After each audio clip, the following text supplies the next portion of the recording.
আব্দুর রাজ্জাক বিন ইউসুফ কইতাছে খতমে তারাবি বেদাত। খতমে তারাবি জায়েজ নয়, খতমে তারাবি বিদআত।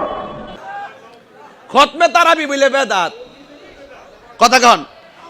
এরা আবার এদের মধ্যে আরেকজন শাইখ কইতাছে আপনি সব জায়গায় মুখ দিয়েন না, যেটা পারেন না এটা কইেন না, ফতুয়া সব জায়গা দিয়েন না, ফতুয়া সব জায়গা দিয়েন না, খতমে তারাবি পড়া বেদাত না, বরং কোরআন নাজিলের মাসে কোরআন বেশি বেশি তেলাওয়াত করা এটা প্রেমের নিদর্শন।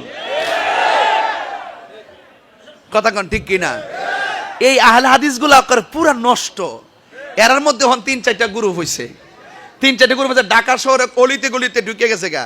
ওই টাকা টোকা দিয়া কিছু লোক মসজিদে ঢুকাইয়া দে, 300 করে টাকা ঢুকাই দে যে তুই উত্তর দিক দিয়ে খারিবি, আরেকজন দক্ষিণ পাশে খারিবি, খারিয়া 5-7 জন ঢুকবি, 300 করে পাইবি, একদিনে 300 করে দিমু। মসজিদের ভিতরে ইমাম সাহেব যখন ওয়ালা দোয়াল নিন কইব, তোরা 5 জনে মিললে আমিন কইবি। এখন টেকা খাইয়া হেরা কো আমিন, যে বাচ্চাগুলো বুঝে না হেরাও কো আমিন। আস্তে আস্তে এটা আমিন আমিন মসজিদে ঢুকে গেছে গা। ঢাকাশের প্রতি মসজিদে ওয়ালা দোয়াল নিন করে আমিন, একটা কিয়ামত লাগাই দে। কথা কন ঠিক না বেটি? ইতা এতদিন আসিন কো এগুলো সম্পূর্ণ ফেতনা। কথা কন ঠিক না বেটি? তবে কাগজে লিখকে রাখেন, এদের দৌড় শেষ হয়ে যাবে আর কয়েকটা বছর। যে হায়াতে বেঁচে থেকে আগামী বছরই তো সবে বরাত নিয়ে উল্টা পাল্টা বললে আমি তাহিরি কয়ে গেলাম এই ওলি আল্লাহর দরবারে, আমি নিজে একলাই আপনাদেরকে নিয়ে অ্যাকশন নিব ইনশাআল্লাহ।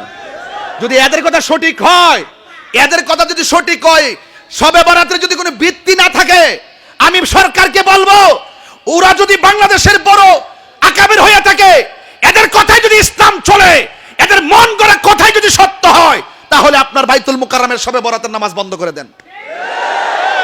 যদি এরা যদি বানোয়াট হয়, তাহলে এদেরকে জেলের ভিতরে ঢুকান। কথা কোন ঠিক কিনা বলেন?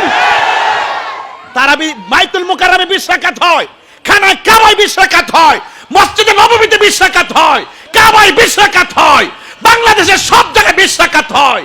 ওরা ঠনকু কয়েকটা মসজিদে 8 টাকা 20 জন 50 জন লইয়া লইয়া আলাদা মসজিদ করে আহলে হাদিস নামে, এটা কখনো হতে পারে না। কথা বলেন ঠিক কিনা?